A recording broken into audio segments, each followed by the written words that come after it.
take to avoid the incident recently జరిగింది అక్కడ వేరే ఈస్ట్ గోదావరిలో.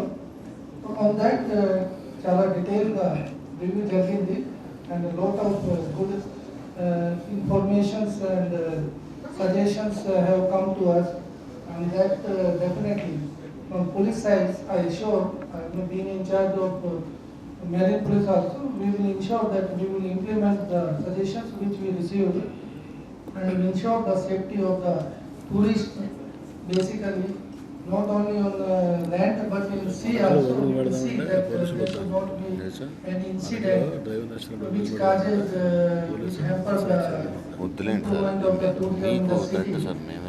And just now Minister Garu suggestion icharu that every month myself, collector and other officials, GVMC commissioner and other officers will meet once in a month and discuss the issue and try to improve the tourism in the city, and will ensure the safety to the tourists who are participating in water sports or even though 2 days inland also like road accidents. సీలో జరిగింది నిన్న deputy inspector factories వచ్చారు ఇప్పుడు 2 days HPC I thanks the Minister Garu that he has arranged such a beautiful meeting, and చాలా suggestions వచ్చాయి and definitely we will implement. Thank you.